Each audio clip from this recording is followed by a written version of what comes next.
missed by the media and even gold analysts is China's 7,000-year-old strategy to acquire gold for pennies on the dollar. The financial press has barely scratched the surface of China's gold hoard. The real secret to their gold accumulation will one day shock the world. The Chinese aren't the only ones using this strategy. So are some of the wealthiest investors on Earth, accelerating their gold accumulation with one of the oldest businesses known to mankind. Learn more about China's real gold accumulation strategy at futuremoneytrends.com/China strategy. Greetings and thank you for joining us at futuremoneytrends.com. I have a special guest for us today. If you're feeling a little uneasy about the markets right now, if you are starting to get a little bearish or concerned about another 2008 crisis, my guest today is going to take you right over the edge. Literally. He's the author of Demographic Cliff, Harry Dent, editor of the free newsletter, Economy and Markets. Harry, thank you so much for being on the show. Thank you. I want to start by letting our audience know that by visiting harrydent.com, you can actually receive a free copy of his recent book, The Demographic Cliff. Just chip in for shipping and handling. Okay, so everybody is interested in the markets right now. Even if you're not a participant in the markets, I'm getting texts and messages from all sorts of people in my life. So Harry, I'd really like to talk about the near term. What's happening right now? How does it fall in line with your demographics and your forecasts and projections? And is this a 10% correction, which the mainstream media is really pushing? Or is this something larger and grander in the works? We've been predicting for decades that by 2008, we'd be in a slowing economy. And that's why we have endless QE up until recently, and 2% growth at best, in response to that. Baby boomers are done, and they're the largest generation in history, and there aren't really, the next generation for the first time in history will only be about the same size or a bit smaller. So you've got a dilemma that we're already seeing in Japan. Their baby boom peaked back between 1990 and 96, as we predicted. We were the only people that saw the collapse of Japan when they looked like they could do no wrong. And they're still down. Real estate's still down, 25 years later, and their economy is still very, very sluggish, despite 3 times the quantitative easing that we've done, because they have older people dying now faster than younger people are coming along and buying homes and spending money. So this is a big deal. And once in a lifetime, we get what I call a bubble burst, a credit bubble and financial asset bubble. It bursts like the Roaring '20s bursting in the 1930s. And that's what we call the winter season. That's when you get deflation in prices, deleveraging of bubbles. And the problem is when that happens, everything goes down together. Stocks, commodities, real estate, you name it. Everything but the safest bonds. And in this case, like in 2008, the reserve currency, the US dollar, goes up. So this is not a correction.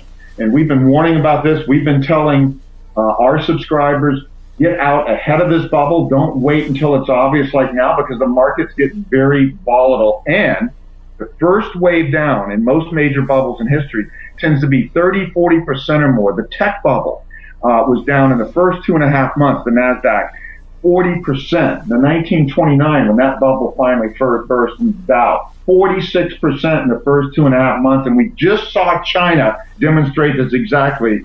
China bubble burst. We were warning about it. It burst 35% in the first 3 weeks, and 2 months later, it's still going down. It's down 42% before yesterday's bounce. So this is what happens. So we telling people, use times like this. The markets are bouncing. They might bounce a little more. It gets harder to predict, but use bounces in the market to get safe, to protect your capital. We see the markets on and off being down into 2020 to 22 before our demographic trends turn up. Again, we've been saying that forever. And again, I think the most dangerous time is the next month and a half, because mid-August to mid-October is the crash season annually. When you do see major crashes, that's the time you're most likely to see the strongest down moves. And our cycles point down into late 2016, early 2017. So we think we're going to have another 2008-like crash. It's just going to be bigger now that we've kicked the can down the road. with all this artificial stimulus, and we've created a whole nother bubble. All this money, $4.5 trillion from the central bank, the Federal Reserve, and then 10 to 12 trillion around the world. All of this has just gone into speculation. Companies, major companies, have been using free money, near free money, to buy their own stock to make their earnings per share look better. Governments around the world are using free money created out of nowhere to buy their own bonds and suppress interest rates and make money free. I mean, a 2-year treasury with average 2% inflation is 2%. That means the money's free, adjusted for inflation. Short-term rates, the Fed is set now for 6.5 years, at 0. Money is free. When money is free, it will be abused every time. Now, is that inflationary by definition, the free money? However, my assumption is that the deflation, the natural forces of deflation of just economic science, is too overwhelming for the Fed right now. Yeah, that's what people need to understand. All the gold bugs, I have to argue with them all the time. They're smart enough to know we got a problem, but they don't understand what happens when a debt bubble deleverages because they don't study history close enough. Money that's been created, all this money printing, it hasn't gone into lending capacity because consumers already overborrowed in the boom. And businesses already overexpanded in the boom. And China has overexpanded 10, 12 years in advance. So you've got all this excess debt, excess capacity. So the money ends up going into speculation. All this money goes into the economy, and hedge funds leverage it up 20 to 30 times. And all it does is create bubbles. So we're not getting consumer price inflation, which we normally would. If you created all this money in normal times, you would tend to get consumer inflation because it would go into the banking system and it would be, money would be lent out and it would create more money chasing goods. It's going into financial asset speculation. So all we get out of this is bubbles. And bubbles do one thing every time in history. And every time I get on TV or something and I say the Dow could go to 5,800 to 6,000 in the next year and a half, and it's a bubble, it's going to burst, and people say, oh, it's not a bubble because of this, not a bubble because of that. I'm like, this is a bubble. Look at it compared to the 1990s. The Dow and S&P look almost exactly like it did back then. It's a bubble, and it's going to burst. Bubbles only burst. And if anybody can find me a stock market or a commodity market or gold or anything else that went up exponentially in 5 or 6 years and didn't burst, I'd like to see it because I've studied all the history. It doesn't happen. So this is a bubble. It's going to burst. That's why investors have to get out of the way. This is not a buy in the hold.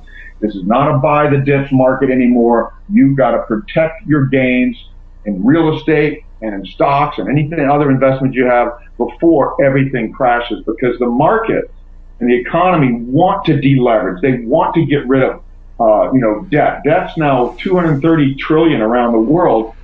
100 trillion, that's going to disappear like it did in the 1930s. Stocks need to get back down to earth so that the young investors can invest again. You have no chance of making money buying stocks at these high levels. The best models show you'd be lucky to make -1 to -3% a year over the next 10 years, given how highly valued stocks are. So we need this whole thing to delever. It's kind of like a financial detox, and it's painful. And all you have to do is look at the 1930s to see how painful it can be. But if you do get out of the way, and if you are in cash and have cash flow investments, everything will work to your advantage. You're going to be able to buy financial assets, real estate, stocks, companies, gold, anything at 10, 20 cents on the dollar in the next several years. Now, in situations like where commodities have just been in a severe bear market for the past 4 years, a lot of these commodities, they're trading for less than the cost to produce them. Let's mention gold specifically, platinum. I was looking at like a platinum palladium mine. They only pay these guys like $450 a month, and they can't generate the cost of capital to produce these commodities. Does that play in at all, or is it just, again, it doesn't matter about supply and price discovery right now because there's a wave of deflation, and a lot of the demand that is currently priced into the commodities was fake anyway because it came from places like China and the U.S. It's still supply and demand because businesses around the world, not just us, overexpanded in a boom that looked like it would go on forever and was highly leveraged by debt growing at 2.6 times GDP in the United States alone. And now demand globally is going down. I mean, the biggest joke in the world is that China says they're growing at 7%. This is not the case. There's no way iron ore would be down 80%, and oil and coal down 70% if China was growing at 7%, because they're the largest consumer of commodities, both their consumers and their industrial machine. China is probably growing at 3 to 4%. China has overbuilt everything: condos, houses, roads, infrastructures, industrial capacity, 10, 12 years out. They've moved 500 million people in the last 25 years to cities, and half of that in the last 12 years. They've got 220 million unregistered citizens with no skills in cities, and now that they're produce something for nothing economy, I mean, they're building stuff for nobody, is starting to collapse. This is going to be a huge problem. So we've overexpanded, too much supply. Now global demand goes down, led by China, also generated by falling demographic trends in the whole developed world. And China's collapse kills emerging countries where there are good demographics. And so you have this commodity collapse, and it's going to continue. And you're right. Our biggest thing is, hey, emerging countries around the world are already hurting from this collapse. And then, like you say, prices falling below production costs. Look in the United States and Canada, the frackers are going to get killed. They're $65 on average cost, and oil is sitting at $38, $40 recently, and it's going to go to 10 to 20 before it's over. They're going to have to default on their debt. They're producing now because their short-term variable costs are maybe $15 to $20, but their long-term costs are between $50 and $80, and they are losing money, and they're going to default on over $300 billion in debt, and that's going to be the beginning of our next kind of debt crisis in the United States. That's our next subprime crisis. So that's how commodities affect us, even though outside of oil and fracking, we're not major commodity exporters as a general rule. But think what this is going to do to Venezuela and Russia and Iran and even Saudi Arabia. Saudi Arabia is at $7 cost. So Saudi Arabia is losing money on their government side, but they are still make money on the business side, and they want the frackers to go under. They want 4 or 5 million barrels of oil a day to disappear in the United States so that supply comes back down and they have more market share. So Saudi Arabia is pumping when they shouldn't, but they're doing like Rockefeller in the early 1900s, where they're saying, look, we're the lowest cost producer. We want to wipe out our competition. Now, if I'm in power or even a central planner, you look at what you've just pointed out, and obviously a collapse like this will be devastating to government revenues, and the debt will be just crazy. So I would imagine their response, and I mean, please expand on why isn't the Fed going to just overwhelm the system with helicopter money? I think that, I've been saying this year, I don't think we're going to see a rate hike. Everybody's debating, is the rate hike going to be September or December, and all this ridiculous, stupid stuff, like a quarter of a point will make a big difference. I haven't seen a rate hike. We felt that markets would be down and economies would be slowing in the second half of 2015. And I would not be surprised if by the end of the year, the Fed turns around, not only doesn't do a rate hike, but starts saying, oh, we may need to do QE4. My problem is, hey, they did this last time. They're always behind. The government reacts to trends. They don't create trends. They react. Consumers really drive trends. We can predict consumers, and businesses respond to them. And then the government responds to everything else. They probably will do QE4, but it'll be too late. It takes time for money to move into the economy. It takes time for the Fed to change their mind and look like idiots and say, oops, we were wrong. We thought the economy was being strong and it's weak.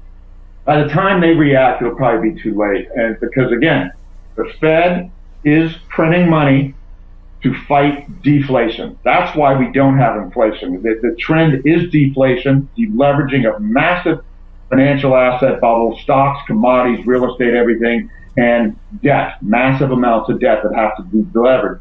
Money disappears when you deleverage those loans and financial assets. It disappears. Like $100 trillion out of 230 around the world could disappear in the next few years.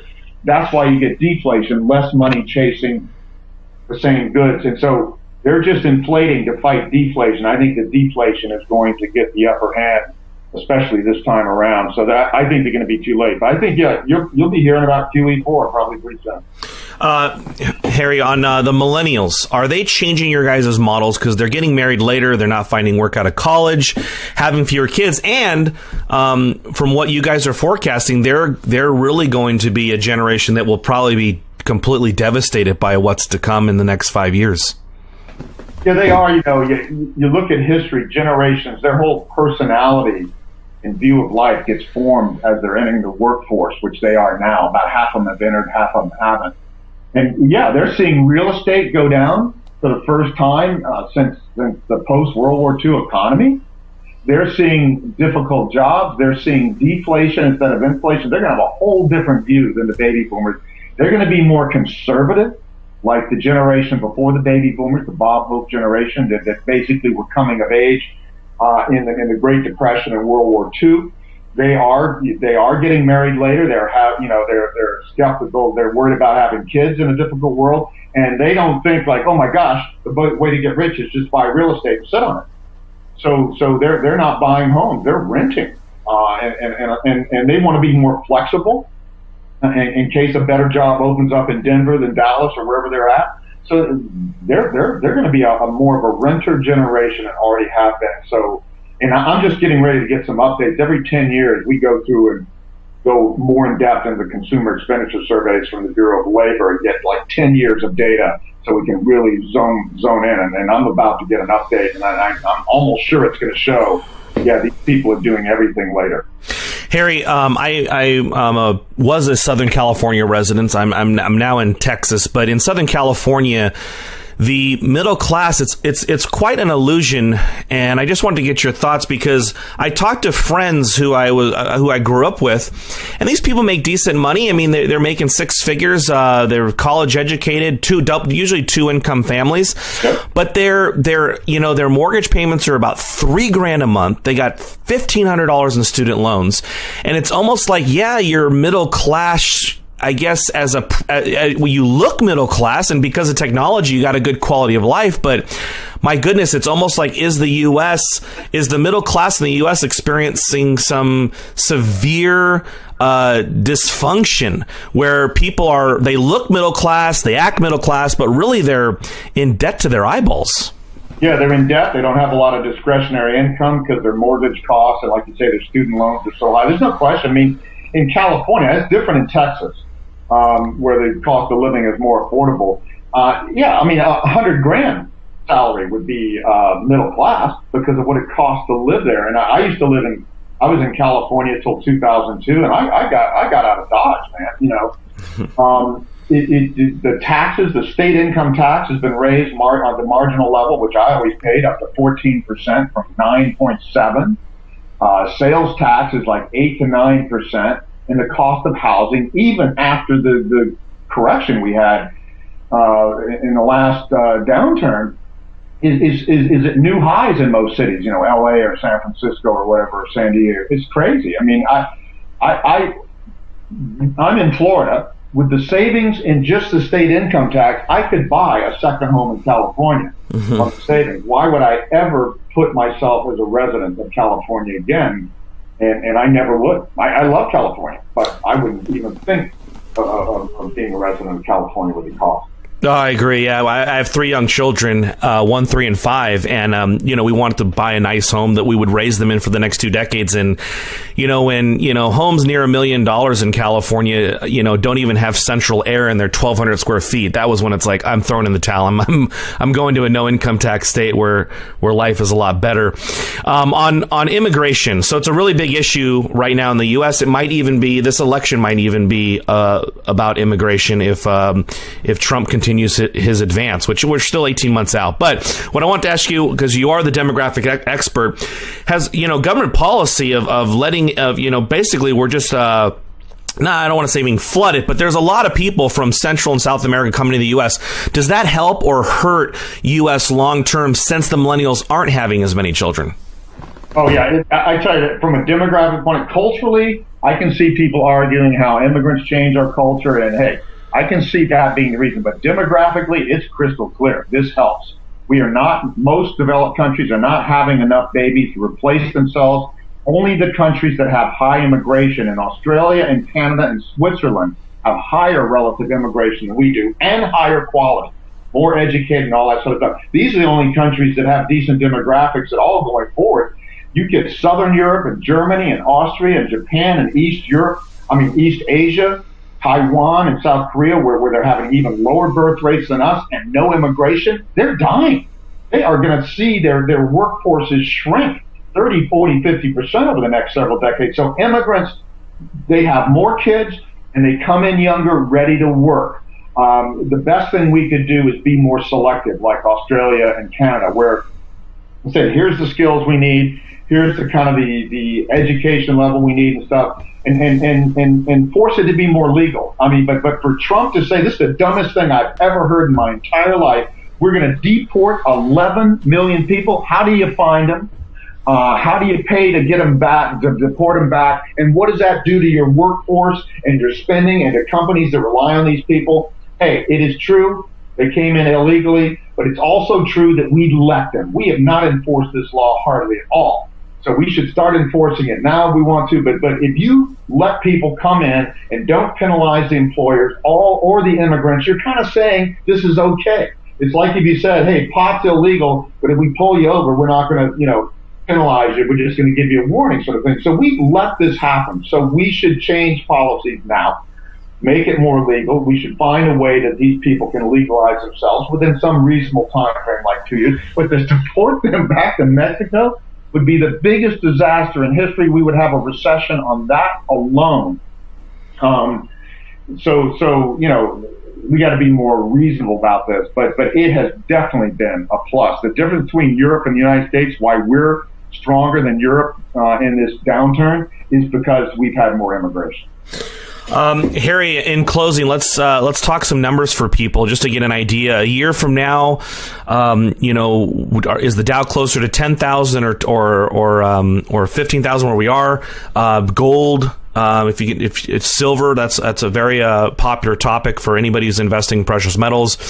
Silver, because of the gold ratio, is so out of whack, and the silver, supply is more consumed because it is an industrial metal as well as a precious metal. So if we could just talk some numbers, looking 3 months out, 12 months out, whatever you're comfortable with, as far as your forecasts look, and sharing with us, what does silver, gold, the Dow, oil look like in a year from now? Okay, we're looking at a broader downturn that goes into the early part of the next decade, early 2020s, including commodities, real estate, stocks, everything. But we see the worst correction hitting between now and early 2017. Stocks, again, have made higher highs on each bubble and then lower lows. We've got a megaphone pattern that gives us a target on the Dow by late 2016, early 2017. Let's call it about a year and a half from now. 5,800 to 6,000 roughly. So that's a big drop, 68%. So we'll be closer to 10,000 in the next year, and ultimately I think we're going to go below 6,000 before we get the next bounce. And ultimately I think the Dow is going to go to 3,000 to 4,000 down the road. Gold, we've been saying for a long time, we got people out on our newsletter in late April of 2011 told them to sell gold and silver right when silver was at its all-time high of $48, retesting the 1980 top. I think gold's going to end up within the next year and a half, same time frame, by early 2017 at $700, give or take, and then ultimately down the road in early 2020 as low as $250 to $400. Oil is going to be we've been predicting it'll hit 30 to 32 this year, literally in the next few months, and ultimately $8 to $20 down the road. So again, we're seeing everything go down. Real estate is going to take another slide bigger than we saw between 2006 and 2012, probably down at least 40% on average. And of course, that's going to be way more in California and way less in Omaha. Texas is going to be in between because Texas did not bubble much the first time, but because of this fracking revolution, Texas did bubble more on this rebound. So even Texas is going to feel it more. So basically everything down. And again, it's a once in a generation downturn. It's going to last several years, and it's a once in a lifetime deflationary, what I call a reset of the financial system. Debt being washed out, financial assets coming from bubbles back down to reality. Harry, what is the best actions for people to take right now? The best thing simply is to convert your assets to cash or cash flow generating streams of income so that you have money, you have dollars when everything goes down. Really, cash is king. So safe short-term bonds. If you're going to invest in anything, buy the ETF, UUP, something like that follows the dollar. The dollar is the safe haven. Not like the gold bugs say. The dollar is not going to zero. We may not be doing the right things monetarily, but we're the best house in a bad neighborhood, and we'll continue to be. And that's a hard one for people to swallow because, I mean, as you know, you point out all the time the fraud and the lies that comes out of the government, the mismanagement, and then to hold that currency, it's difficult. Do you guys recommend gold and silver? Is it a prudent thing to have some of it as a cash equivalent? No. The one thing I would have just for barter is maybe some silver coins. I would not want gold. What are you going to do with a Krugerrand? You're going to walk into a 7-Eleven and hand them a Krugerrand to get a loaf of bread? It's not going to happen. No, gold and silver trade with the commodity cycle. They always have. Commodities peaked in 1980 and crashed. So did gold and silver. Gold and silver are crashing again with the commodity cycle. And, the biggest demand for gold comes from places like China and India. They're slowing down. So no, I don't like gold and silver. Gold and silver, people say they're a crisis hedge. The truth is, and I've tracked it, gold and silver correlate, especially gold, with inflation. That's the biggest single trend, and we're in a deflationary time, so gold's going to continue to go down, and silver as well. Silver's down twice as much as gold. Silver's been down like 80% from the top. Yeah, final thought, Harry, before we let you go. We really appreciate your time, by the way. And, a lot of my subscribers, have been emailing me, and even it's even touched like my personal life. People are talking about a lot of these September. I guess there's some religious holidays. There's a lot of different things going on in September. Have you discussed this with anybody, or do you have any thoughts on? I think it's I want to say Shemitah. And a bunch of things happening around the 15th and the 23rd, and then people say Martin Armstrong's theory. His cycles are predicting a crash. It's a lot of things coming in September. Do you have any, comments or support to back up any of these things happening? Well, I've heard that guy, Jonathan somebody Khan or something on the Shemitah thing. All I know is we do have a 7-year cycle. If you go back 7 years, 2001, and 1987. You go back for decades, you'll see, something go wrong in the stock market's economy every 7 years. So I think there's something that we also have a 2-year cycle. The 7-year cycle hits this year into late 2015, and the 2-year cycle follows it into late 2016. So that's one reason among some other patterns we have in stocks that we're suggesting that, the worst crash is likely to happen between late 2015 and early 2017. So that's, I think there is something to that. But, you also see, we've had stock tops, 2000, 2007, and now 2015, about 7 to 8 years apart, and then bigger crashes. So higher highs, lower lows. So yes, the final thing real quickly is that September does tend to be the worst month for stocks, but the truth is that's hiding the fact that stocks tend to start to go down in mid-August and bottom in October and then turn around. So August and October are worse than people think. And this cycle, this what I call crash season between mid-August and mid-October, tends to get exaggerated when you're in a larger downturn or larger cycle. So yes, I think that the highest probability for a major crash is into mid-October on these cycles. And